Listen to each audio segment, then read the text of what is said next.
First District Court of Appeals now in session. All who have business before this court draw near, give attention, and you shall be heard. May God save these United States, the great state of Florida, and this honorable court. Thank you. You may be seated.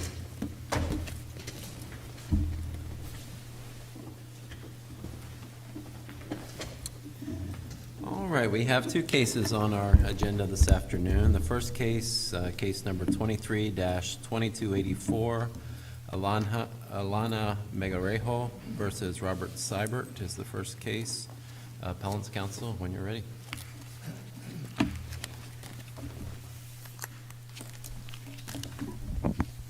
Thank you, Your Honors, and may it please the Court.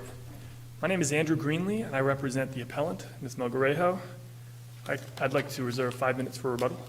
Noted, thank you. Thank you, Your Honors. I'd like to first start with the first issue that was raised in our briefing regarding the introduction of remote in time MDMA use by the plaintiff. And we know from Browning and we know from Shaw that the default rule is that personal drug use is inherently prejudicial and it shouldn't be admitted absent some sort of special circumstances. In this case, it was admitted under the theory that it was going to be an alternative cause for the brain injuries that she suffered. But actually, when it came time to try the case, there was no testimony that affirmatively linked the injuries that she suffered with the MDMA use. In fact, the defense denied that she suffered any injuries whatsoever, and they prevailed on that. At that point, should there have been some sort of an objection or move to strike the testimony of the expert in order to preserve this issue, or where are we? Because it seemed like, pre-trial that the judge made the ruling that, okay, because of how the expert's going to tie this together, that's the basis for the ruling. But then when the expert doesn't tie it together, right, wouldn't there be an obligation to object or? Well, Your Honor, it's our position that the preservation begins and it ends with section 90.104. And under that rule, once you've obtained a definitive pretrial ruling, you're good to go. You don't have to, lodge any type of contemporaneous objection to the introduction of the testimony. In fact, the reason for the rule, we believe, is that it would draw more attention to it if you had to continually stand up and object every time it's introduced into evidence. But I understand your argument to be it's not so definitive once the other party doesn't put on what they said they were going to put on with the expert. Actually, Your Honor, this is a very important point. I'm glad you brought it up. The MDMA use had already been introduced before Dr. Herkloff even testified. It came in through plaintiff's own expert first. So the cat was already out of the bag. The jury had already been exposed to this incredibly prejudicial testimony through plaintiff's own expert. So I understand the argument on the other side is, well, you didn't move for mistrial when Dr. Herkloff had testified, but his testimony was after MDMA use had already been introduced to the jury. So in addition to that, the grounds for the preservation were actually made in the argument on the motion in limine. First, counsel said, I can't see the relevance. So that's the same argument that we're raising on appeal, relevance. And that's at page 152 of the transcript. Second, in the pretrial motion, he said it should be excluded under 90.403. That's the same argument that we're making here on appeal. And third, he even kind of envisioned that it was pretextual, that the introduction of the MDMA, he said the real reason for introducing it is just to prejudice the plaintiff. Now that together, those are the same arguments that we're raising on appeal. And because we presented those to the trial court, we obtained a pretrial ruling, and we didn't have to object or move for mistrial. Of course, counsel. Wasn't the pretrial ruling that I'm denying your motion without prejudice? I want to see how this factors into the medical experts. That was on the motion in limine, but then right before a trial, I believe it was during jury selection, they obtained a definitive ruling. The judge said, I'm going to overrule your objections. We have an expert here. And so that was that. That's the definitive pretrial ruling. We obtained that, and I think it's around page, it's like 153 of the transcript. And they credited the Wasn't the objection, I mean, the objection though was, it's basically, it's a 403 objection in advance. Well, he also said during the argument, he said, I can't see the relevance. Well, but that is a 403. I mean, how do you deal with relevance directly pre-trial? I mean, I can understand there are certain specific objections you can Right. make and have them dealt with, but how do you deal with relevance generally before the trial even happens? Well, I think It it's, seemed to me there was a 403 objection. that well, was there made. certainly was a 403 objection. I'm just saying our objection was really twofold. He did say in the argument, I can't see the relevance, and that was because it was more than 20 years in the past. I mean, think about that for a second. How could it possibly be that it impacted her brain functioning when it was that remote in time? Also, Well, that's sort of that's why the experts there was presumably to tie those things together, that, Right. yes, this usage 20 years ago or however long it was ties to what we're seeing right, now. right, and he never did. No expert testified to that.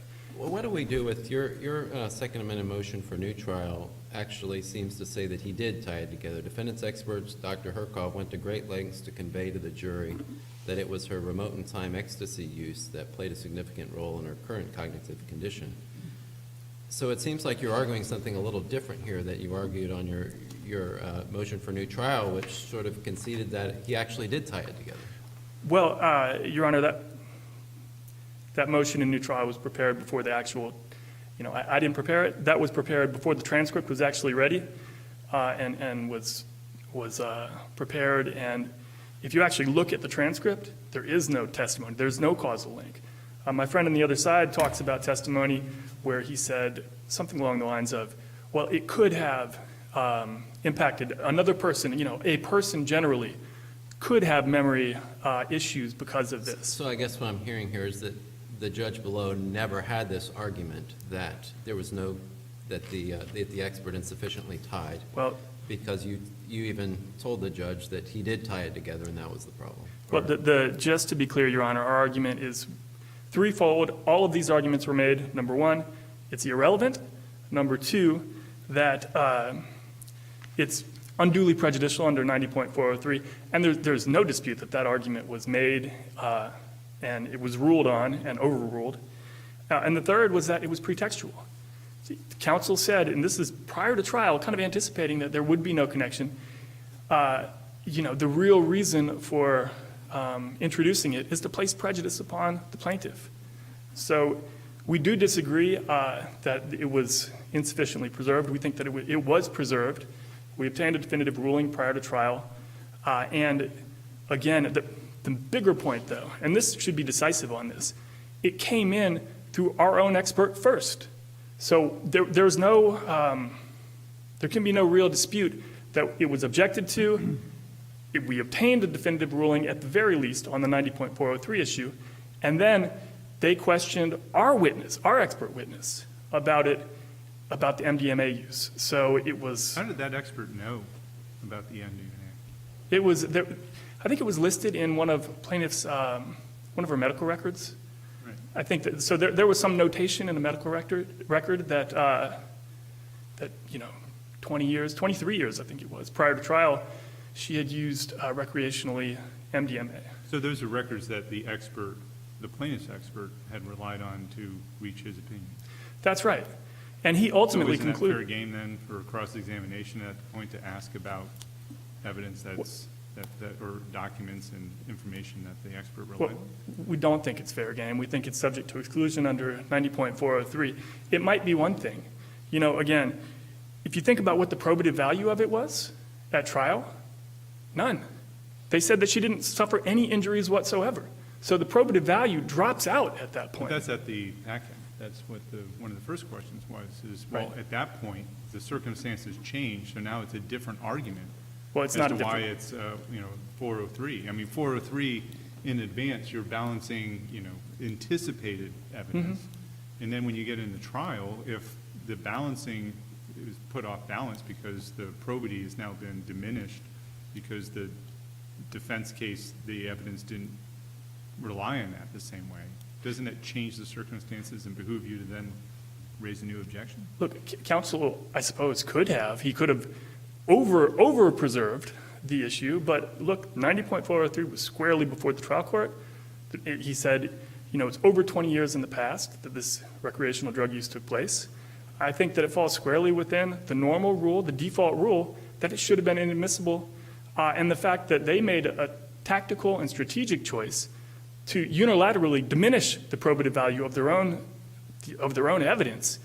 I mean, that they shouldn't be allowed to get the benefit from that, from misleading the trial court. Imagine what kind of sharp trial litigation tactics might arise if you approved of that.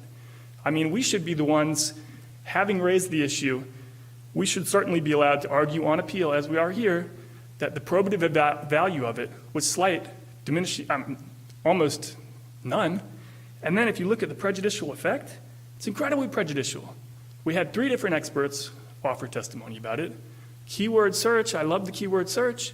41 times the topic came up between MDMA and ecstasy, 41 times. Then we have a note from the jurors effectively asking questions, equating it to crystal meth, which is a highly addictive substance with all sorts of stereotypes and connotations in popular culture about meth heads. I mean, you can only imagine what the jury might have thought. Oh, well, she's just going to take this money. We can't award her a lot of money. She's just going to take this money, and this meth head is just going to give it to a drug dealer. It's incredibly prejudicial. I mean, we think it's outcome determinative. And then finally, it was relied upon in closing arguments. The defense even said, we're not paying enough attention to this MDMA use. There's no way on these facts that it's either harmless, that it's not preserved. I mean, it's squarely preserved. And there's no way that it's not reversible error. We have, again, Shaw. We have Browning. All these cases, Shaw is we think it's binding on this court. It's from this court. Browning is even stronger for us. In Browning, the expert testimony was that drug and alcohol use by an expectant mother could potentially cause these same injuries, but nobody actually affirmatively said that they did cause the injuries. That's the same testimony we have here. So it was irrelevant. It was also subject to exclusion under 90.403. Can I ask you a question about your issue 3, the jury Sure. selection? So obviously the juror that your client objected to did not serve on the jury, right? It was the person was Yes, stricken we struck as a him peremptory. and there was no reason given, or nothing specifically stated by plaintiff's counsel as to why that was it juror 113, I think, why that juror may have had a hint of bias or any sort of concern like that. Right. What is the error? So the error, I'm assuming the error that you're asserting is not the failure to deny a 4th peremptory. The error is the failure to strike that juror for cause. That's exactly right. The failure to strike a juror for cause. And then your claim is basically that the cure, which happened here, which is the use of a peremptory, because the error didn't manifest itself directly, because what you would contend is a biased juror didn't actually serve. The Right. cure, I'm assuming you're arguing, was insufficient under the circumstances to solve the problem or to give you a fair trial. Is that Well, the that's argument? right. We were effectively deprived of a peremptory challenge. I don't want to spend too much time on issue number 3. It's number 3 for a reason. That's not to say that we abandon that argument, but we think that the stronger issue by far is the first issue presented. And then the second issue presented, Your Honors, we have a damage award of $10,000 when her initial trip to the hospital standing alone was more than that. And then it was essentially stipulated to the defense. But see, isn't that related then to your third issue? I mean, don't run away from your third issue so quickly. So you used a peremptory. Now, the other side says that following Sealer, the Supreme Court's, and Special, that in some way that there wasn't any, it was harmless, basically, because there was no indication that this person was biased, and in fact, they seemed to be maybe going your way. And you don't, in your reply, you don't address that. You just go back to the original juror that was stricken. So how did the use of that peremptory deprive your client of a fair trial? Well, for one thing, you're allowed an allotted amount of peremptories. Had we had another peremptory, we would have stricken another juror. The juror who was stricken was, I believe, a machinist who raced four-wheelers in his free time. We're trying to try a plaintiff's case. We want jurors who are maybe going to feel it more from the plaintiff's perspective. But didn't 113 the 113 actually, I think, was in an accident as well, or something like that. So wouldn't that? Again, without revealing, the internal discussions, I didn't try the case, but again, without revealing any of the internal discussions, we do think. But does the side that is arguing for that it was error or harmful error to have to use a peremptory, does the appellant bear any burden to show at trial, like, hey, I want to use this peremptory, it's interfering with, so the peremptories are there to ensure that you have an impartial jury. Right. It's ancillary to that or an adjunct to that mission. Is there any burden on the party objecting to explain why there is a concern about that juror? We don't believe that there is. We think that all you need to show is that the initial cause challenge was wrong, and that you request it, and then it becomes an issue of preservation. And then if we're right on that issue, then the burden is on the defense then to come and say, oh, well, it was. And how do they meet that burden? Well, I don't think they can meet that burden. Why we have a didn't they meet grossly the burden inadequate, pardon me? Why didn't they meet the burden here in their Well, brief? we have a grossly inadequate award of $10,000 that had to have been the product of either passion or prejudice against the plaintiff. And so we think that Isn't that bootstrap, so you bootstrap what would be a sufficiency of the evidence or the manifest weight of the evidence into a juror challenge? Well, we think the arguments do converge and dovetail nicely, in fact, because we do have, on the one hand, how do you explain the jury verdict? One way of explaining it is the jury was biased. We didn't get to pick a fair and impartial jury. Another way of explaining it is that there was MDMA use that was a feature of the trial. And again, the burden really is on them of showing that we did receive a fair trial. And all we're asking the court to do is follow its decision in Dies versus Spick, where they said where there's stipulated amount of damages, it's not binding. But the damage weren't stipulated, right? They just said that this would be a reasonable amount. It was they a didn't reason. Stipulated to it. I think the ER expenses were 10.5, the jury verdict was 10. If the verdict here was 10.5, would it not be grossly inadequate, or what do we do with that? It would still be grossly inadequate.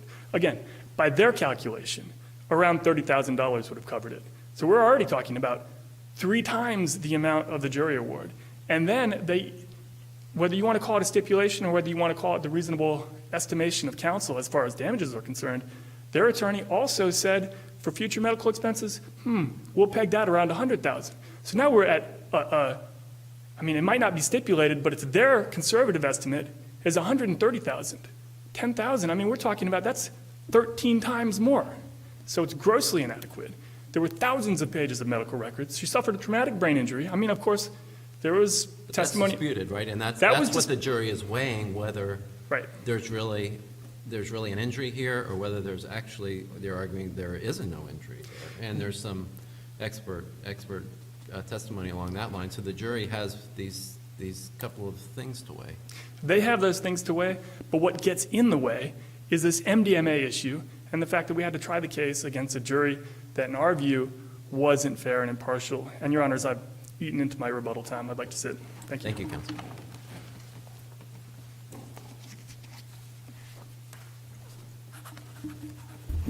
May it please the court, my name is Carrie Leininger, and I represent the appellee Robert Siebert.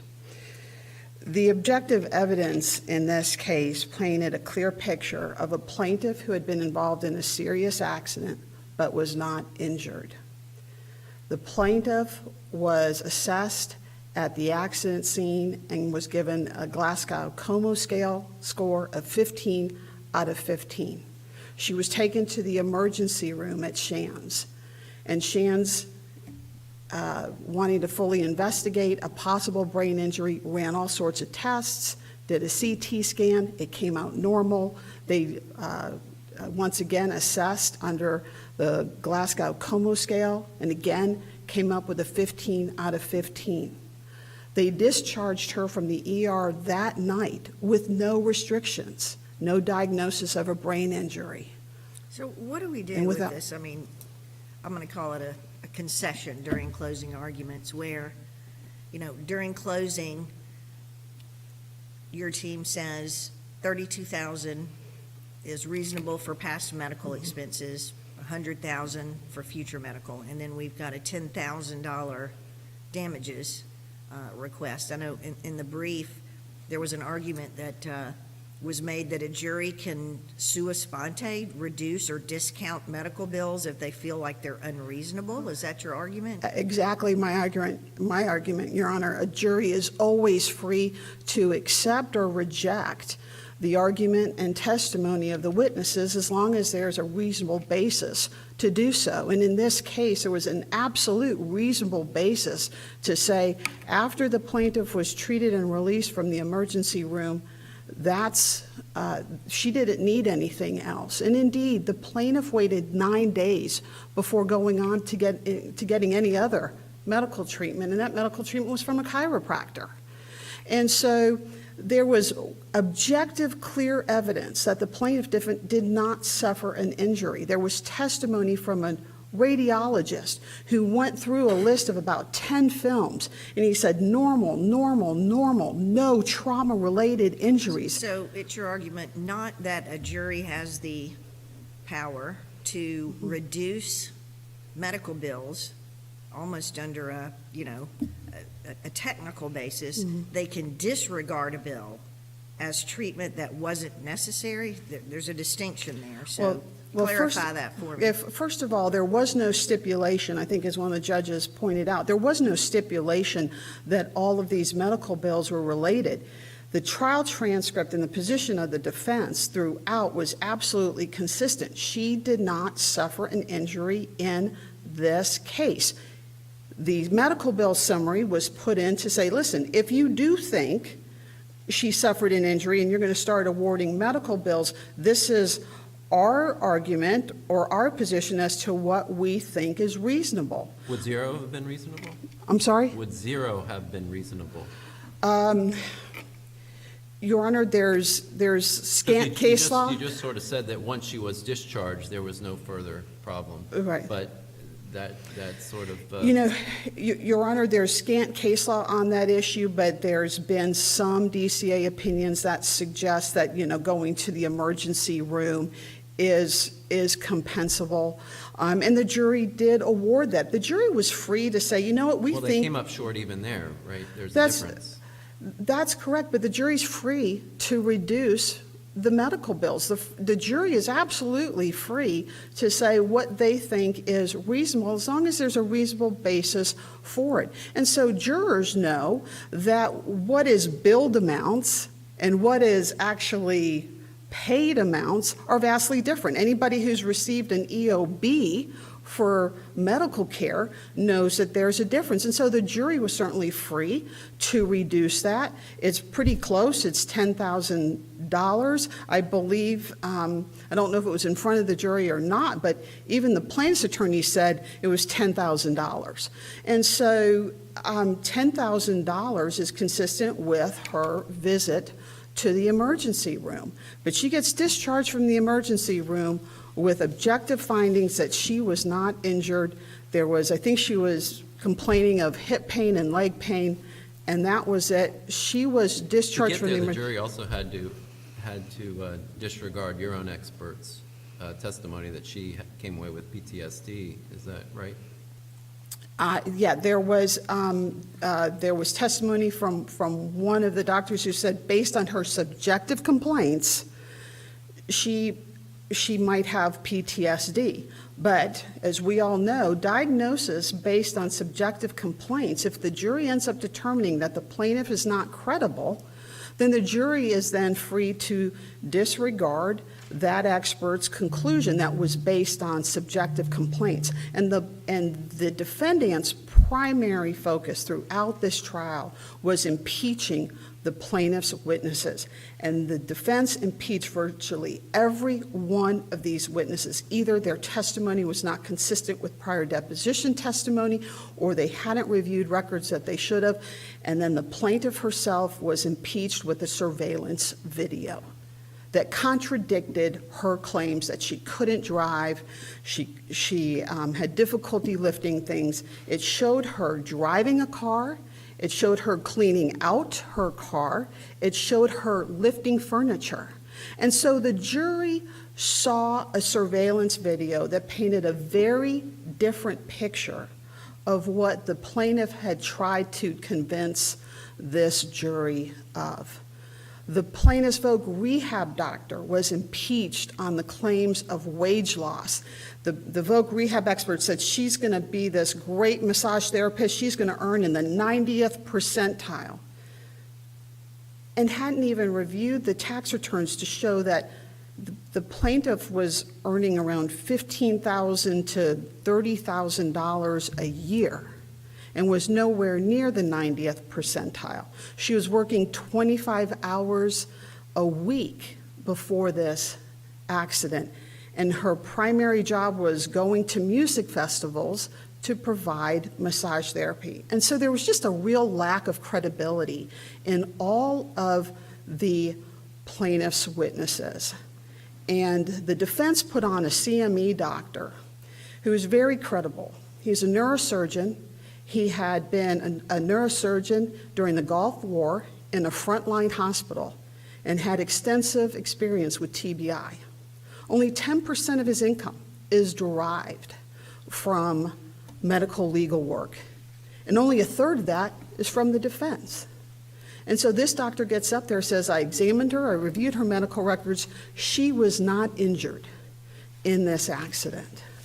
And so the jury was absolutely free to believe that this plaintiff had a serious accident but had no injuries from this accident. And if we have a concern that she went away with a $10,000 500 emergency room bill, but only got $10,000 worth of damages, basically she was out $500 for this accident, just for the Yeah. basic emergency room care. But you would say to me, well, Judge, that's not grossly inadequate, so that's not. It's not grossly inadequate. The jury is free to decide what reasonable medical expenses are, and as long as they have a reasonable basis to do so.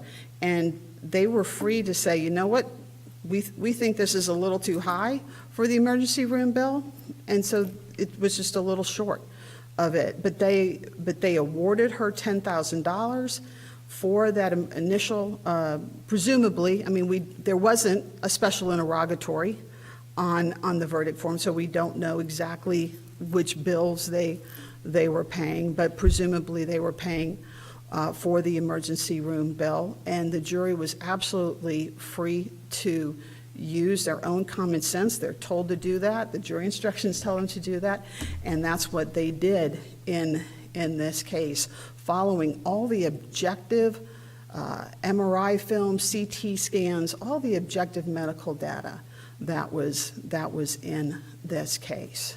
Can I ask you a question about the jury selection issue? Sure. First of all, would it be the same standard for a civil veneer person as it would be for a criminal veneer person in determining whether the person should be stricken for cause? So on the criminal side, we have to be certain beyond a doubt that that person is going to be impartial, or we shouldn't have a doubt that that person might be biased. Yeah. Is it the same standard for a civil juror? Your Honor, I haven't found any case law that distinguishes between the standard for reasonable doubt. Can you think of any reason why a civil jury should be treated differently? You know, Your Honor, especially in some of the cases that were cited there, murder cases, somebody's going to go to jail. It's a constitutional right to. Yeah. Presumably, do you agree that, because everyone has a constitutional right to a jury, Right. civil or criminal? Right. that includes the right to have that jury be impartial. Would you agree with Right, that? right. So with that, is it enough for the question to be asked in rehabilitation after a veneer person has given an answer suggestive that they might not be impartial? Is it enough just to say, hey, can you just follow the instructions and be impartial? Is that enough? No, that alone is not determinative. The case law says that.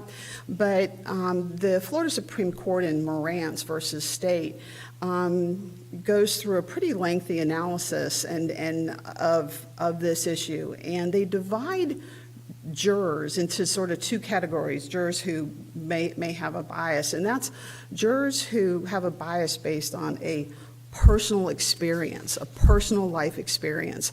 And those jurors who may have expressed a bias based on a lack of understanding or unfamiliarity with the law. And so in the Morantz case, it was a criminal case charging the defendant with burglary and murder. And the juror at issue in that case had expressed doubt that she could be fair because she had been the victim of burglary. And she had also had a close family member who had been the victim of fraud, which she kind of, joined the two. And then she said, the burglary was when I was 8 years old and somebody came into our house during Christmas and stole things from us. And I still hold a grudge to this day. And through lengthy questioning, if you read the Morantz opinion, there's about 3 or 4 pages of the voir dire. And over several days, that juror finally says, I think I can be fair. And so the Florida Supreme Court said, listen, in that circumstance, she had said she held a grudge. It had affected her. And by the way, that case was going to be tried during Christmas time. So there was a real personal experience and a real reason why she was going to have a bias in this case. And so, yeah, afterwards saying, I can be fair, the Florida Supreme Court understandably said, no, that's you just can't say I'm going to be fair after 3 days of questioning, especially based on a personal life experience. But in this case, Juror Beeler says, hey, I wouldn't file a lawsuit, or I don't think I would file a lawsuit. But he repeatedly says, when asked, well, do you think it's okay for somebody else to file a lawsuit? He says, I need more details. I need more details. I need more facts.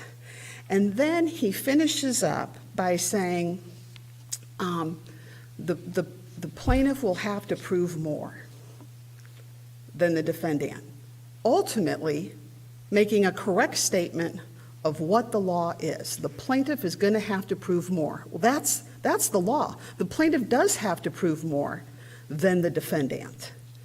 And so that juror, to the extent there might be some concern about his questions, they were just based on his personal opinions that seemed to reflect maybe a misunderstanding or unfamiliarity with the law that you can bring a lawsuit. And so in those situations, yes, a question at the end that says, can you be fair, can you follow the law, can then serve as the basis for the judge to deny the cause challenge. This juror is expressing sort of doubt as to whether the plaintiff should have sued in the first place. He says, like, one of the statements is, anxiety, I've got a little bit of anxiety, it runs in my family, but, I'm not going to sue my dad because he has anxiety and he passed it on to me. And then, the other statement where, the accident was admitted, I wouldn't be the one to sue somebody for an accident that he already admitted. Yeah, he's saying personally what he thinks he would do, but then when asked, does he have a problem with somebody else doing it, and he says, I need to know more facts. I need to know more facts. And to put this into context, I think another juror had expressed. Yeah, but that juror is questioning the right of a plaintiff to sue in the first place. The question for that juror at a trial would be whether the plaintiff submitted enough evidence to prove the case. But I need more facts before I know whether someone else could sue or they should sue.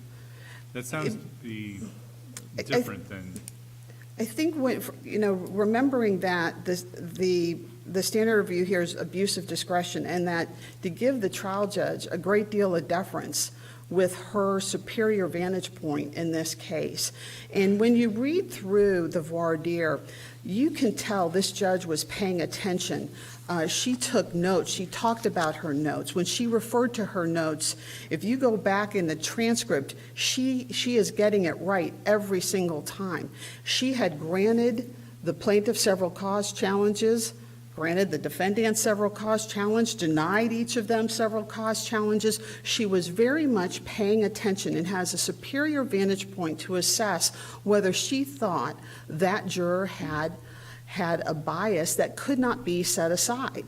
And again, the Florida Supreme Court in the Morant case says jurors like Juror Beeler in this case, can set aside their biases when they're not based on personal life experiences. And so in this case, I think the judge's decision should be affirmed, based on her superior vantage point. And when you read that exchange, not from the eyes of a lawyer or a judge, but you read that exchange from the position of a lay person, I think you get an understanding that he's just maybe not quite familiar with the law. And so, do you think the appellant should, or the plaintiff should have had to explain or provide some information as to why they wanted an extra peremptory, or why she wanted an extra peremptory to strike 113? Do you think they should have to say, look, I'm not going to go into a lot of detail, but I have some concern about 113, so that you can then meet your burden in response that why it's harmless? Yes, Your Honor. Just, something along the lines, and I'm going to sort of date myself here. I call them Batson challenges. But where,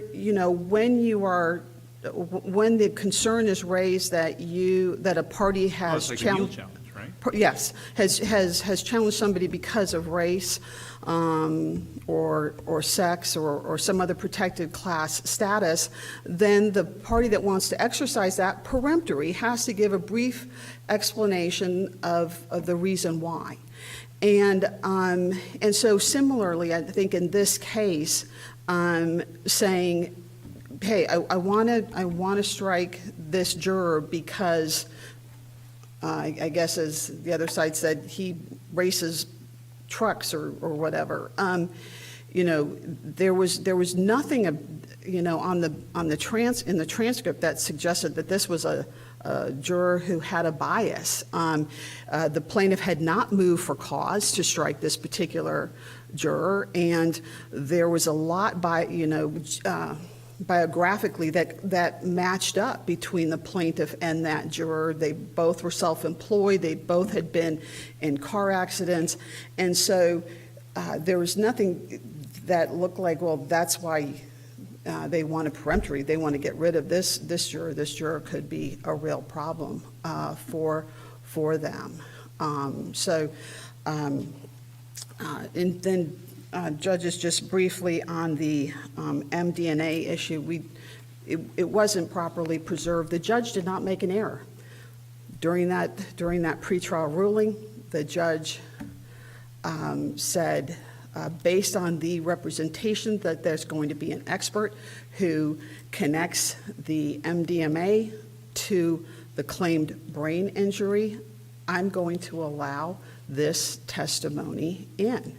And during that exchange, the plaintiff never provided any reason why, at that point, the offered evidence wasn't probative.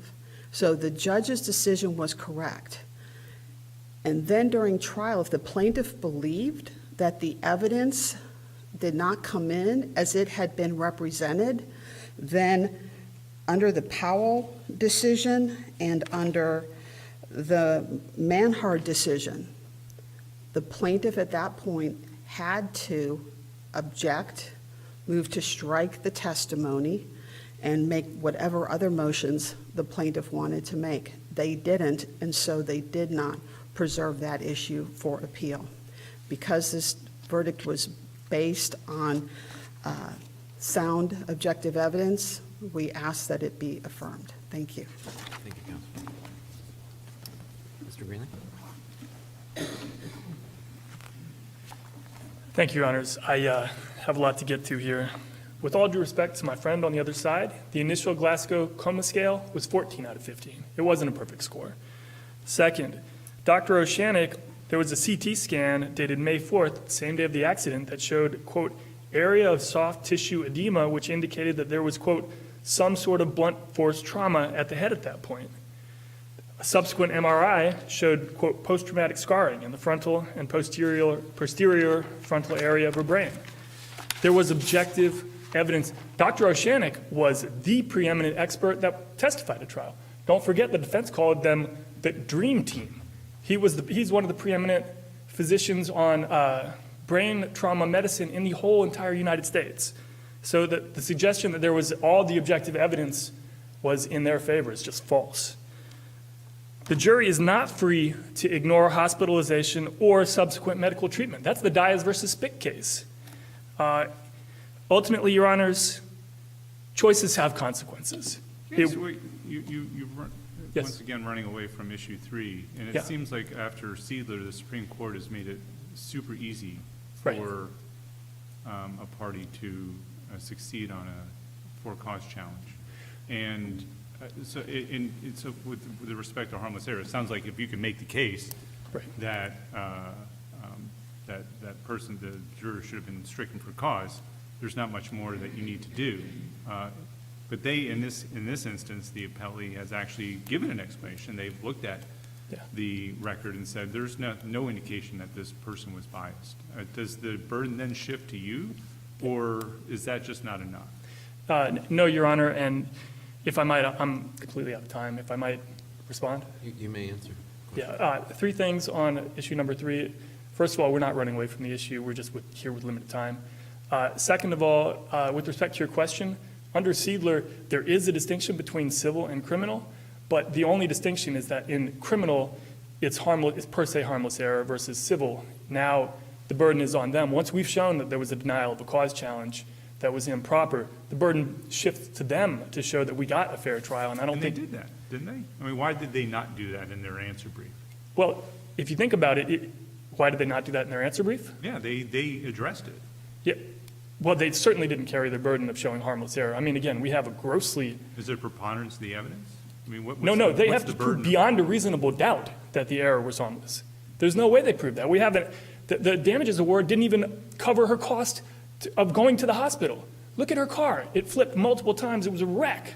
And then you have MDMA use. You have all these issues and a grossly inadequate jury award. There's no way in the world that they met their burden of harmless error. And so, again, choices have consequences. It was Mr. Siebert who chose to make MDMA a feature of the trial. It was Mr. Siebert who chose to agree that the damages, conservative estimate of the damages were $130,000. And it was Mr. Siebert who misled the trial court regarding the admissibility of the evidence. The consequences of those risky choices should be that Ms. Melgarejo gets a new trial. Thank you, Your Honors. Thank you.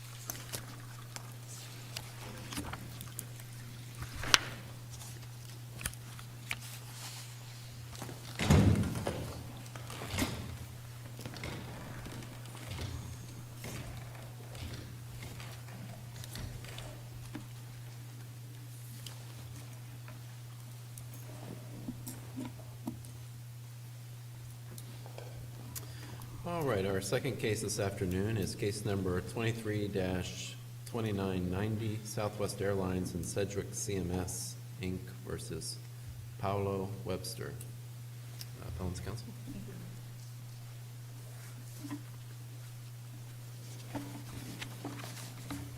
Good afternoon. May it please the court. My name is Kristen McGanna. I'm here on behalf of Southwest Airlines and their workers' compensation carrier, Sedgwick CMS. At this time, Your Honors, I would like to reserve 4 minutes for rebuttal. Noted, thank you. Thank you. Your Honors, this case, we argue, represents a misapplication or overextension of the 120-day rule, which is outlined in 440204. Now, just generally, that rule provides the employer carrier with 3 options when they get a claim or notice of a condition. They can either accept the claim and pay, they can file a notice of denial, or they can pay and investigate for 120 days.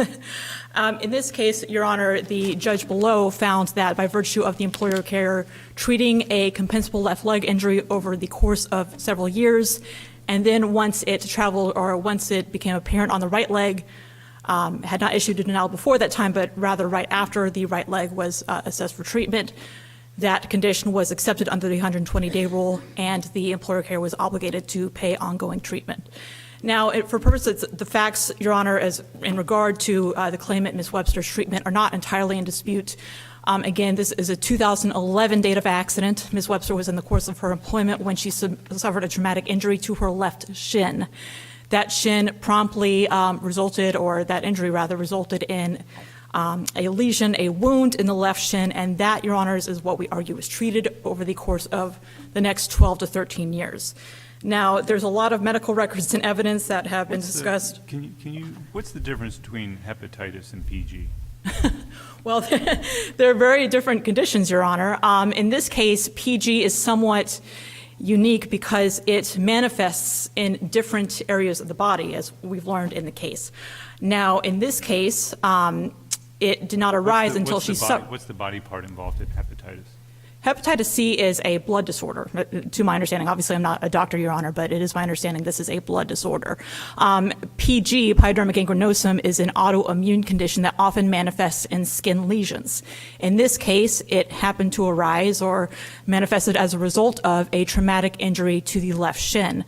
I would argue, Your Honor, that if you look at the medical records, if you even look at the EMA, Dr. Seth Waxman's testimony, it was never really determined whether or not these lesions resulted as a result of the trauma to the left shin, or just appeared just as a matter of course.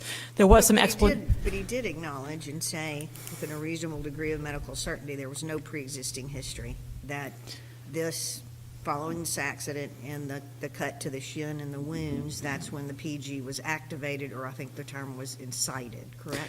That's correct, Your Honor. And I think, respectfully, I think it was more that he couldn't rule out the trauma to the left shin as the preemptive cause. At this point, I agree, we don't have any record evidence of Ms. Webster having the history of the condition. I think she denies having the condition to this day, but that's, another matter.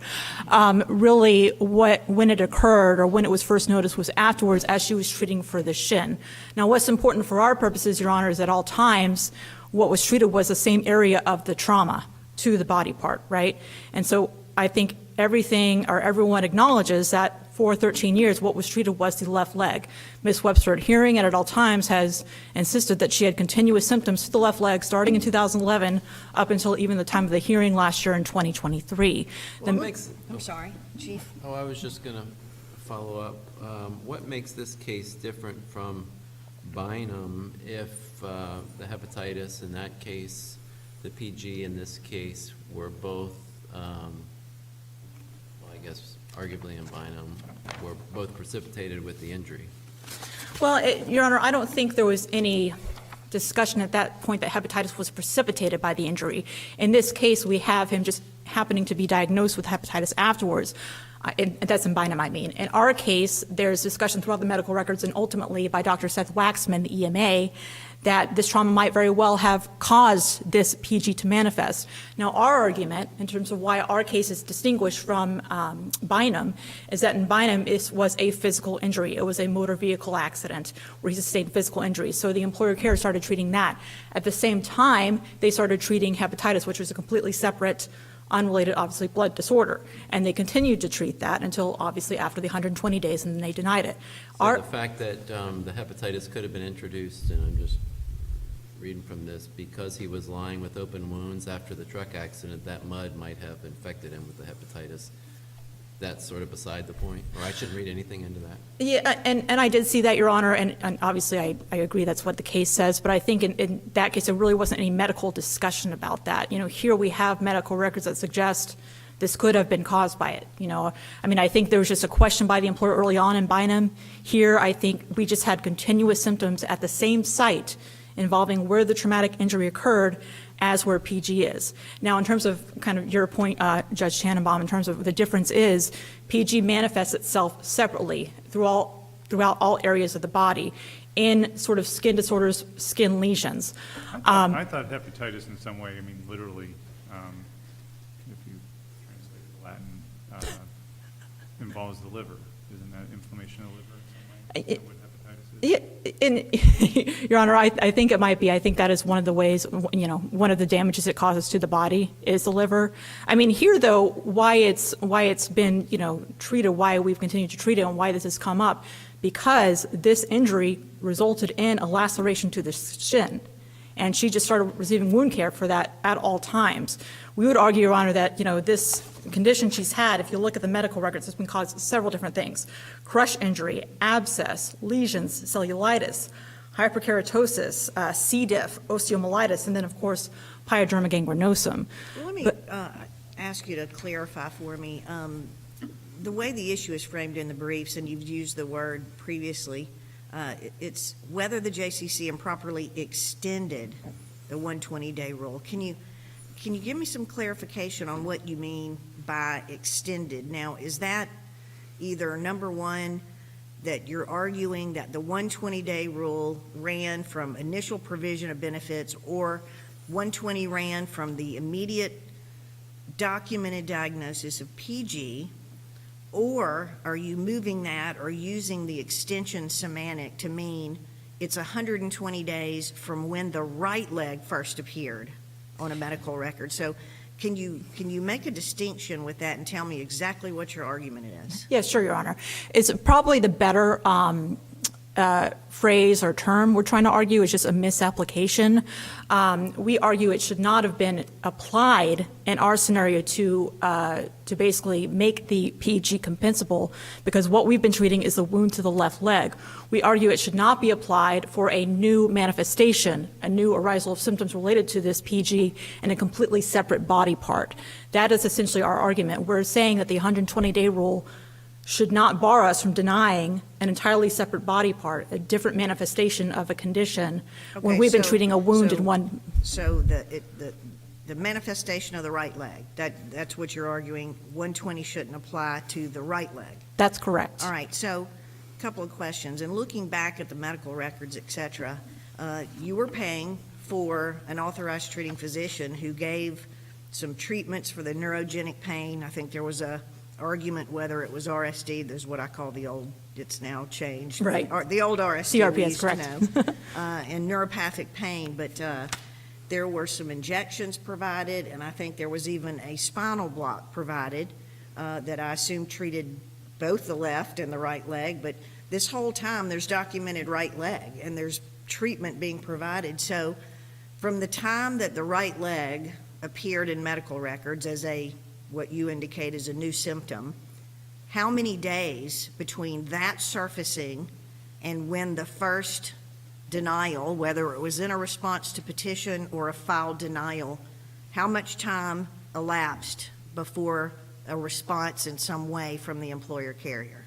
Well, Your Honor, I think, and I would acknowledge that the first denial was when there was a claim for treatment for the right leg, which was in 2022. So the response to petition. That's correct, Your Honor. Yes. I mean, we are arguing that, yes, there were treatments for pain throughout, because that's what she presented to the authorized doctors with, right? And that's a result of what we were treating as manifestations of this wound, this trauma to the left leg.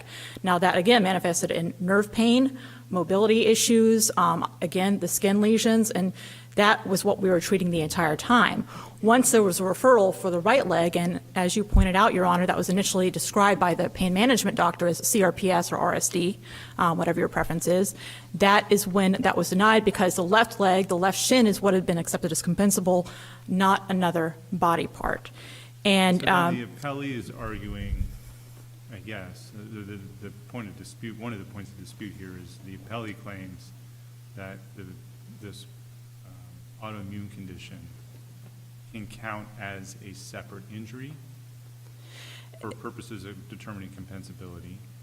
And your position is, no, PG can't be a separate injury. It's a idiopathic or idiosyncratic response to an injury, and that there has to be a new body part involved before the issue of compensability comes up. Right. again. Well, essentially, Your Honor, Is that the difference? what the argument is and what the issue is, and I know my esteemed colleague is going to say that Bynum applies, and Bynum binds this court to finding that we treated PG, so no matter where it appears on the body, we've bought that condition, and Right, we but have to treat I'm trying it. to understand under the concept of compensability and injury, even under like, how is it that let's just assume it is a blood condition as opposed to, I read it as hepatitis as a body part, you got the liver, that's your body part, and that's the distinction. But what is the statutory basis to treat any sort of idiopathic response to an injury as a separate injury? Well, again, Your Honor, I think you just have to look at, and what this court has always said with the 120 day is, what has been accepted as compensable? What is the injury or what is the condition? I think, and our argument has always been that what was treated this whole time is what happened as a result of that trauma. Now, again, that could be, as you pointed out, Judge Thomas, as Dr. Waxman testified, a response to the trauma to the left leg. So we're arguing what was accepted was that trauma to the left leg. And again, that has manifested in different ways, including possibly PG. We argue, Your Honor, that is a limitation of what has been accepted as compensable. And so therefore, once there was a referral for treatment in a different body part, that was timely denied. There was never, we would argue, Your Honor, that no authorized treatment is provided for the right leg specifically. But doesn't Bynum suggest that injuries can involve things other than body parts? Your Honor, I think Bynum stands for the proposition that in that case, based on the facts presented, the employer carrier had accepted compensability of hepatitis C. And we're just And what's distinguishing. the body part? That's when we get back to my original question. So what's the body part involved in hepatitis C? Is it the blood? And how specific does it have to be? So an autoimmune, so if you're talking about the white blood cells, is that considered to be a body part for purposes of injury? Well, Your Honor, I think it's up to this court, and what the JCC below found was that it was the pyodermic gangrenosum as a whole that was compensable. And again, because of that, and because the EMA found that this is what was causing the issues in the right leg, that was their basis, or that was the judge's basis below for finding the physical therapy for the right leg, because that's what we're on, Your Honor, essentially right now, is Dr. Paterno, the pain management's, he diagnosed CRPS, and found it had traveled to the right leg, and then therefore prescribed physical therapy. Again, that's the basis for the petition that, was presented to the judge and why we're here today. But the EMA got it based on, the authorized. We've had a lot of cases, and it's supported by statute, that pre-existing or idiopathic conditions completely unrelated to a comp accident can be covered as compensable if they inhibit the recovery of a compensable injury. So you could use, diabetes is the classic example where many times in comp cases, the carrier treats and pays for diabetic treatment because it inhibits the recovery of directly compensable accidents. So how do you distinguish, that line of thinking and with your argument here? And Your Honor, I don't think we necessarily need to distinguish, because I think that, might very well help us, right? Because I don't think it would be possible, going back, the purpose of the Chapter 440, as this court even recognized last year in the Churchill decision, was to facilitate benefits to the injured worker without a lot of litigation, without us having to be here today, right?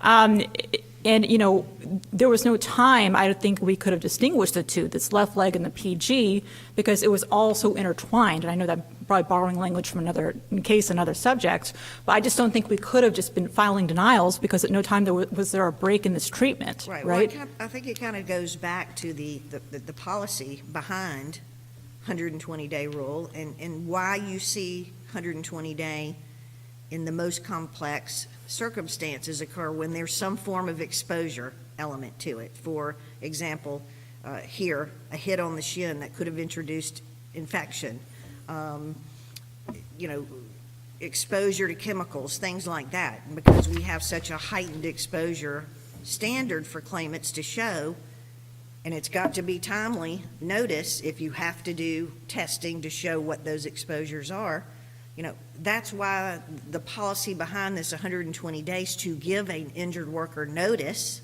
that you plan to pay or not pay, or you've got 120 days. I mean, doesn't your argument go against the policy for 120-day rule in terms of notice? Well, again, Your Honor, we don't think that it should have been applied at all in this case, right? I mean, we treated this condition as dictated by the authorized doctors up until there was a referral for, we considered a new condition, right? We challenged the condition below that was initially CRPS or RSD, and the EMA agreed with us on that. But again, this turned into, well, this is the same condition, but it just appeared somewhere else, and that's when we challenged it. So this kind of goes back to our argument about how it was improperly applied or overextended, because again, we don't think it should have been applied to this case. And I'm getting into my rebuttal time, but just to be quick, Your Honors, as to point 3, that's again more of a alternate argument, because the basis for the therapy that the EMA ultimately found related to, quote, the PG, was because of unauthorized treatment the claimant had unauthorized outside of workers' compensation. So we argue, Your Honor, that even assuming, and you know, we're requesting this court does not, find the PG compensable or affirm the JCC's findings below, that physical therapy, which is the only issue here today, should not have been authorized, because if you look at the EMA's reasoning for finding physical therapy reasonable medically necessary, it was based on the debridements and grafting the claimant had outside of workers' compensation. And again, we think that is a break in the causal chain. And with that, Your Honor, I'm getting into my rebuttal, but we are requesting that this court reverse the order below. Thank you.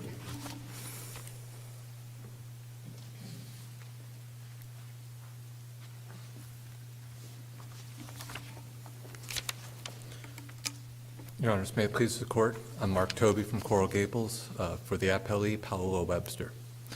Ms. Webster, as you have noted, was injured while working for Southwest Airlines. She suffers now from pyoderma gangrenosum. We call it PG a lot because it's a lot of a mouthful. The judge found that this condition was diagnosed as early as 2012. It was in medical records.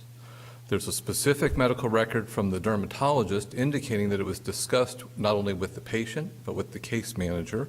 That's in the record on page 337. The judge specifically found PG to be in the records, and the judge specifically found that at no point within the 120 days following 2012 did the employer carrier deny the medical condition, deny that the treatment was needed, and they provided treatment. So continuing Did they provide treatment for the injury, which is to the left shin? Well, the injury to the left shin initiated this pyoderma gangrenosum Which complicated response. the healing, which then prompted need for additional medical care to help with the healing, right? Correct. Much like hepatitis, it could have been caused by this injury, or it could have been caused by something else. And that would have been the time back in 2012 for the carrier to investigate that. That's what 44020 is about. When the 120-day rule was inserted into the statute in 1994, that was the same time that major contributing cause was introduced into the statute. This is the time limitation that the employer carrier has to investigate their obligation to provide benefits under 44013 on the medical, which in fact is where compensable is defined, is in 44013 1D. That's the definition. Compensable is not defined 44002 as a general. It's under the medical portion. That was also added in 1994 at the same time that the 120-day rule was added. And So whether it's PG or hepatitis C or diabetes, something that complicates healing of a workplace accident, you treat it without reservation, you own it forever. So in the diabetes case, you own the diabetes treatment. Therefore, in hepatitis, you own the hepatitis thereafter. PG, you own that from hereafter. Is that the argument? Well, you can own it. It depends upon what the employer carrier does in terms of investigating and taking action as the statute prescribes. If Right, but the, assuming they don't, and they just pay it and don't do anything else, do they own it? Is their position that they own it going forward? That's they, what I heard the chief say. they own it going forward. They own the condition. How They do you own square the- that with Checkers then? I'm sorry? How do you square that with Checkers then? Checkers is different. Checkers, well, first of all, in Checkers, the judge found that the claimant had recovered from the injury. But Checkers is about an aggravation. Checkers is about an exacerbation. It's not a similar type of situation here where this is it's an injury to a specific body part, but the reaction is differently. Like Why is that not an exacerbation or an acceleration or? because that's not the nature of the condition. And 440.13.2a says that the, subject to the limitations elsewhere, that the medically necessary remedial treatment, care, and attendance for such a period as the nature of the injury or the process of recovery may require. So based on the nature of the injury, things are different. Right, but that's the distinction, one of the distinctions that I thought that Checkers made, is that, yes, there can be entitlement to additional treatment based on the injury, you know, based on medical necessity and those kinds of things, but that's a different question than compensability. Well, So the the question compensabi- is, are you arguing that the PG is a separate compensable injury, I guess? Yes, the PG was accepted as the compensable injury. Once it was diagnosed in 2012, So all you need is a diagnosis. As long as there's a diagnosis in the record, that counts as a separate injury? no, you need a diagnosis, you need the carrier to provide treatment, and you need the carrier not to deny treatment within 120 days, Oh, no, as they did in I'm not asking Bynum. about when the 120-day rule kicks in. I'm asking for the purpose of identifying the injury that is compensable, that then prompts all the medical care, potentially indemnity, all these other things. How do you mark what the injuries are? I mean, you have the initial injury that's sometimes obvious, most of the time obvious. You may have subsequent injuries that people weren't initially aware of that then pop up, as long as it's resulting from the initial accident. It also is compensable. What's the difference between that and providing medical care for a variety of symptoms or manifestations, including, you know, an idiopathic response to an injury?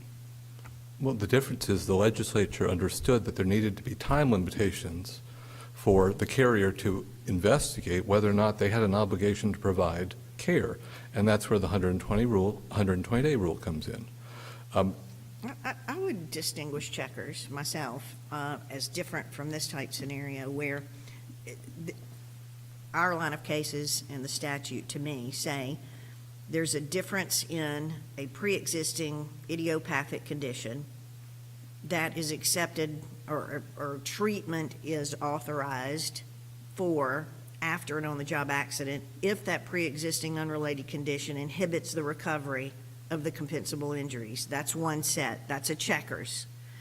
Separate and distinct from a circumstance here where she didn't know she had this issue. The doctor said, it's an autoimmune issue. We don't know what causes it, but never had any problems with this before. The shin and the accident initiated or triggered or incited this condition to then, be inflamed or ignited in her body, et cetera, and so forth. So, a causal connection between perhaps a dormant condition that is incited by a compensable accident or not. I think that analysis is separate than a known pre-existing idiopathic condition that's simply treated for a finite period of time if it inhibits the recovery of compensable injuries. Would you agree with that or not? I would agree with that. And in this situation, it comes to fruition because it would be illogical to believe that that initial bump on the shin is still the cause of what was being treated 12 years later. That wouldn't make sense. Something else must have happened. And you're right. The autoimmune was either caused by this or triggered by this. But this accident, this injury is what made it, this accident made it compensable, made it jump up, as the doctor indicated, and it could jump up anywhere in the body. It didn't, it coincidentally jumped up at the site of this injury. But that was true before the accident, too, right? This diagnosis is that this is an autoimmune, a pre-existing autoimmune issue that manifests itself or not on its own schedule. I guess what I'm having trouble with is, how does right leg link to the accident? Is there a link there? The link is the condition, the nature of PG, and it isn't presumed that this was a pre-existing condition. It is understood that that was likely the situation, but as the judge pointed out in the record on page 34, as is the case here, it was observed that hepatitis C could have been caused by the work accident, but that was never proven.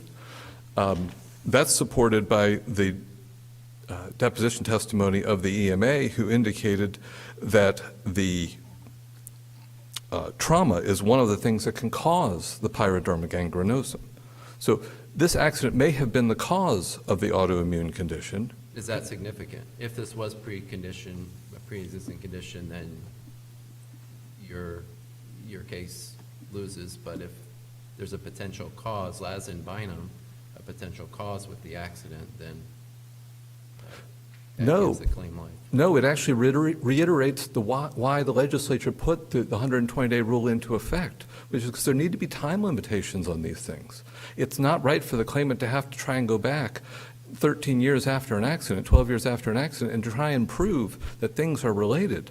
The employer carrier had to act within the time period that the legislature prescribed to understand their obligation as to what the nature is of what they were treating. They were treating the pyoderma gangrenosum. In the left shin. Well, they were treating it. They were treating the condition When itself. it turned out that it was actually affecting the right leg as well, they denied authorization because and the EMA agreed that there's actually not a connection between the right leg and the original accident. No, the EMA, the EMA said that there's no relation between the pyoderma gangrenosum and the industrial accident, maybe, or he said it could be the cause. And that wasn't What he the said basis- is we'll and never know. The JCC tended to agree as well. I mean, the JCC focused on, it's like, that's all very interesting, but PG was already accepted as being compensable, so they lose. Correct, because they had the opportunity to investigate it once it was diagnosed in 2012, and they continued to authorize care specifically for the pyoderma gangrenosum. Is there any evidence in the record showing that the PG could have been like hepatitis, where there's a bacteria that would happen to be on the surface that she banged her shin on, and it was introduced from the outside into her bloodstream? There is not, but had this case been denied originally, then perhaps that evidence might have been developed. But 12 years later, there wasn't going to be evidence to support that, and that's part of the reason that there's a 120-day rule, because once these conditions are made aware to the employer carrier, they have an obligation to investigate what is the limit to which they have to provide care. It's not for the claimant to have to reprove it. You all have said Doesn't that. the claimant have to at least show what this thing is that you're relying on for the claim? Well, I mean, it doesn't seem to be a lot of answers to PG. It's a little like the complex pain syndrome thing. It's out there. It's the absence of any other explanation. It must be that. It sounds like with the PG, no one knows a whole lot about it. She's inflicted by it in some way. It's interfering with her ability to heal in her left shin. And now it's affecting her right leg. We don't know enough about it, so they lose because they were treating the complication in the left shin. Well, they weren't treating a complication in the left shin. They were treating pyoderma gangrenosum. The EMA At the was, site of the accident site. yes, the left leg. The accident site could have been this big. It could have been this And PG big. could have been cancer, could have been diabetes, could have been everything. And so once they're treating the accident site and it involves complications from, you name it, 100 other things, they own all those 100 other things they're going forward, is what I'm hearing.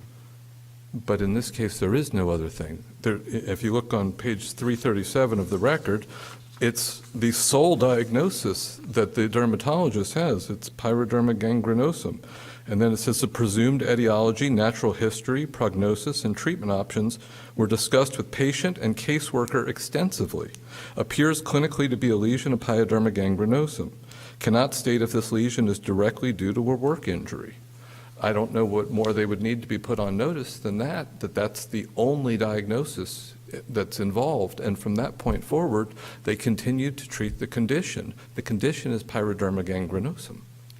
Can I ask you this question? In looking meticulously through all of the medical records and timelines, I see that we have the initiation, at least in medical notes, of right leg symptoms in March of 2019. That's when I start seeing right leg. And then we have a relocation to Texas, and Paterno notes, there's both legs. The carrier then authorizes lumbar sympathetic nerve blocks, which seem to help both the right and the left legs, et cetera. And then we have a petition filed, which is the subject of this appeal, April 27th, 2022. So that's 2 to 3 years after the first time I see a right leg complaint.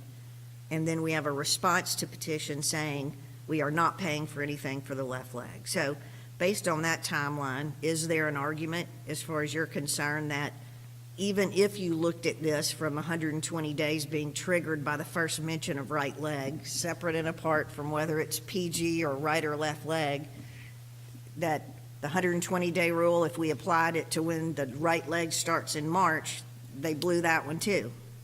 Yes, and I have that on page, I believe, 24 of the record in the judge's order, where the judge found that there was treatment to the right leg. And the petition for benefits, treatment that, after the indication that there was problems with the right leg, as you indicated, the injections and such. And the treatment that was provided after that continued to be provided for the entire condition. The petition for benefits asks for the physical therapy for the left and the right leg, and the employer carrier agreed and provided the physical therapy for the left leg. They just denied the right leg. But before that, there was no provision of either of the therapies. So I don't know how you do gait and balance therapy without involving both legs. You need them both to walk. So that was part of what was being treated all along in terms of physical therapy. Does your client have any obligation at any point to mention in the PFB that, or treat this as a compensability determination, or to ask for a compensability determination? As opposed to filing a PFB seeking authorization for therapy. When I look at the PFB, it does not appear that you are treating PG as if it's a separate injury. It looks like you're asking for additional treatment now for the right leg. Well, because the injury has already been accepted as compensable by virtue of the fact that they're providing treatment for it, and it's the same condition. So nothing has changed. There's no reason to keep asking for compensability. You wouldn't ask in the hepatitis situation, if the person's suffering from jaundice, you wouldn't ask for a separate determination of compensability of the jaundice. That's part of the nature of the condition. Because the body part, the liver, is already being affected, and jaundice is another manifestation of hepatitis. And my lesions question here is and pain. I'm sorry? What's the body part involved with the PG? Separate from the left shin. Well, the left shin isn't the body part involved in the PG. The PG is an autoimmune condition, so it could be the white blood cells. It didn't really get developed, but the body part is not the relevant thing. I mean, hepatitis. Can pain by itself be a separate compensable injury? If objective, I don't know that it can be unless objective. There has to be objective medical evidence to support pain. Pain is typically considered a non-objective finding. There are some other studies, that pain can be something, I guess, a sensitization.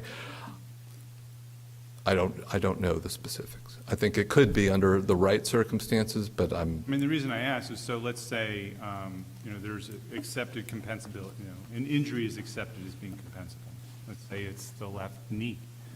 And in the course of that, the claimant is experiencing some pain regarding the knee, maybe excruciating pain. And the employer authorizes, pain treatment or pain management for that related to the injury to the knee. Has the employer now accepted any sort of pain complex? The person is has some sort of idiopathic pain reaction. So it then later manifests itself on the right side of the body somewhere. Has the employer in that situation accepted compensability for the pain separate and apart from the left knee? well, in your situation there, you said the left knee was injured, but you didn't put a specific injury involved. So there's no condition that you've identified that I can tell you whether or not that condition would be something that would happen in the right. RSD, which is now called CRPS, it can result from a crush trauma or surgery or casting, those types of things, and that pain can move along through the body to other parts. But so is it a separate injury? Is pain itself a separate injury? If defined, in your scenario? Or is it a manifestation? Yeah. it would depend on the injury. Pain is typically a symptom of some other problem, but if there's a medical condition that could be objectively identified as pain, I don't see why. I have not run into that scenario in my practice, so I'm not sure where that's headed. But with regard to this, the PG was the accepted condition. The nature of the condition means that it isn't just limited to a specific body part. It can be found elsewhere. PTSD would be another one of those from the Sierra case. So there are conditions that are not specific to a body part, and even if they are specific to a body part, it doesn't mean that it can't cause problems elsewhere. And the nature of this condition is that it can cause problems in a number of different areas because of how it is. The judge of compensations claims understood that. She applied the 120-day rule appropriately, and we ask that you affirm her order. So if the condition, so if the condition was hemophilia, this left shin wouldn't clot, and that was addressed, initially and complicated the healing, what have you. A scratch on the arm 8 years later has hemophilia, you're saying, I understand your case to be hemophilia is now covered. No, you would have presented a subsequent intervening accident which would break the chain of causation. That was the employer carrier's obligation in this case, was to do exactly what you just did, Your Honor. But that's different from compensability, isn't it? I mean, the employer or the JCC looked at it, regardless of what the EMA said about the link between the accident and the PG and the right leg. The JCC went straight to the 120-day rule, and the fact that they didn't deny compensability within 120 days with respect to the PG means that they own the PG. So in this instance of what the chief just, the example that the chief just mentioned, not the question was, well, they were already treating the hemophilia, so they've already accepted the hemophilia as a separate injury. But as in Checkers and the other line of cases, it doesn't prevent them from arguing that the major contributing cause of the specific treatment. Your scratch would require treatment because of a subsequent intervening accident, and they could still argue major contributing cause. They could have done that in this case, but there was no subsequent intervening accident. There was no additional thing. You're right. The hemophilia would be a compensable condition if they provided the treatment for it and they failed to deny it at any point after or indicate that they were limiting their treatment to just what it needed to help in this situation. They would have bought it, but they wouldn't have bought that additional treatment for the scratch because they would still had the major contributing cause defense available to them. Would it help for a distinction if we had in the examples that the chief gave. So if that was a comp case, it would be, for example, diagnosis, right knee laceration, complicated by hemophilia. We're treating the hemophilia. Second scenario, where you get a scratch on the shoulder, it would be an unrelated, non-work-related scratch that obviously is complicated by hemophilia, but your diagnosis is the key there, where your argument is, in this case, the diagnosis has been for 3 years PG. It wasn't shin laceration, complicated by pre-existing PG. It has been a consistent, years-long diagnosis of PG. Yes, Your Honor, that's what they were treating. But then, using the chief's example one more time, let's say there isn't a separate scratch to the arm. There's been treatment for hemophilia because of, I forget what the original injury was, but whatever the original thing was, that the hemophilia made it difficult to treat or cure. Over a number of years, the employer continues to treat that injury that's been complicated by the hemophilia, and then at some point along the line, the claimant or the employee says, hey, I now have this other problem. Let's say it's showing up now in my right leg because of the hemophilia. Or Bloody something like nose. that. Or a bloody Secondary nose, bloody nose. without an accident, just it starts happening. Can the employer, maybe they're not successful, but can't the employer at least take the position that there's not a link between the accident and whatever's going on with the bloody nose? It may have been caused by hemophilia, but there's some break in the chain. They are certainly, they certainly have defenses available to them if there was a break in the chain. Isn't that what they're arguing here? What's the difference between the two?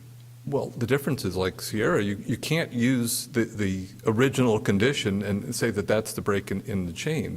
There has to be something else. You can't just go back and say, well, it's no longer PG. I mean, it's still PG. There's no way to undo the PG. So you can't go back and say, well, now that the PG's more of a problem, we don't want to do it. There has to be a time limitation, which is what the 120-day rule does, is it limits the time, which I am way over on mine. Yeah, we need a time limitation here, too. Thank you very much. Thank you.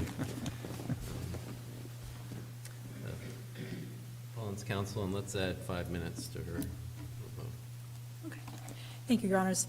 May it please the Court, starting sort of with the last points you were making in terms of the break at the causal chain, again, that sort of goes to what I was rushing through in my last couple minutes of my main argument. Here, we had an alternative argument that there was a break in the causal chain for the recommendation of physical therapy because the EMA, when he did recommend that as a result of the pyoderma gangrenosum, testified specifically when asked, is the therapy necessary? He said, I think if you're going to have skin grafting and you're going to be deconditioned from that, PT is going to be required. Even if she wasn't in the work comp system, she would probably require PT. So he was relating, again, the mobility issue she was having on the right non-accepted leg to pyoderma gangrenosum by virtue of treatment she had outside of the workers' comp system. So that's the break in the causal chain we are arguing. Now, sort of going back to the general premise behind the 120-day rule, Your Honors, I think what drives it, what prompts it, is notice to the employer. Here, what notice was given to the employer? She had an injury to the left leg. They began treating it. They treated it uninterruptedly. Yes, there were complications of PG associated with that in the left leg. They did continue to treat it. I'm not sure why now we're in a situation where suddenly we have to start filing a lot of denials when, again, the purpose behind Chapter 440 is to facilitate benefits to the injured worker, which was what was done here. I don't think it's necessarily fair to impose this notice for any other body part ever. Again, what has been treated is trauma to the left leg, and we would argue that to the extent compensability is an issue, it should be limited to that. Once you get to the right leg, we would argue that goes beyond what notice was provided to the employer in terms of the nature of PG and where else it might occur in the body. And similar to your discussion about hemophilia, Your Honor, I think I argued below, and again in my brief, it's similar to a skin cancer or any type of cancer. We know that cancer is a disease process of the body, but if, and I know there are cases, especially in the first responder system, if there's an acceptance of skin cancer at some point, are we then obligated to accept every form of cancer? or is it evaluated distinctly? And I think here, I would argue it should be evaluated distinctly. I don't think us treating a condition in a specific body part that was involved in the initial injury should mean that we're liable for every body part no matter what, when, in this case, it was presented or addressed by the EMA, it can be prompted by trauma. So I think there should be some allowance of the employer to evaluate if we have separate skin conditions. But again, What Your about, Honor, what about what Judge Thomas was asking about before? The employer, wasn't the employer on notice in some way about the right leg early on because of what's in the medical records? yeah, and I think that goes, Your Honor, to your questions about pain. You know, is pain a compensable injury? Yes, she talked about pain, I think, but if you look at the adjuster's testimony, it's been consistently, we only authorize the doctors to treat the left leg. I don't think there's any express authorization of the doctor to treat anything other than the affected left leg. No authorization was extended to treat the right leg. I mean, you know, a patient can go to a doctor and complain about any number of things, right? But what you need to look at is what actually was treated. And we argue that up until there was a referral for physical therapy of both legs, that was the first time treatment was specifically recommended for the right leg, and at that point, that was denied. Again, the basis was CRPS, but then it turned into PG, but again, we argue that to the extent there's a compensability issue, it should be limited to the affected left leg. And, Your Honor, I don't think I have anything else to add unless there are other questions. Thank you, Your Honors. Again, we're asking for reversal. Appreciate your time today. Thank you, counsel. We're adjourned. All rise.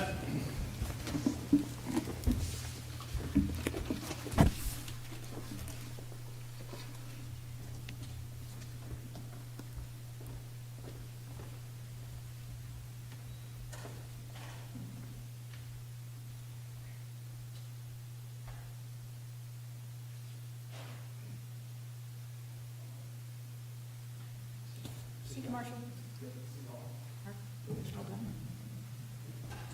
You trip up your goal, okay? You trip up your goal, okay?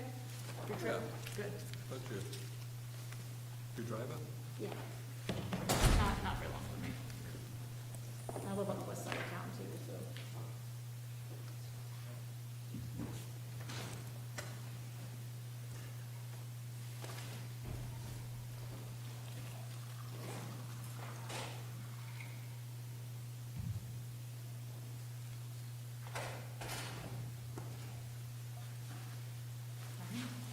Safe travels.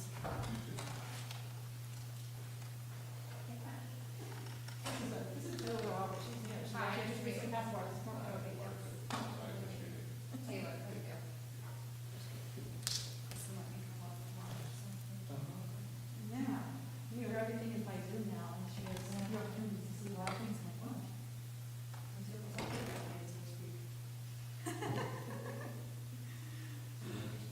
Yeah, it is really interesting.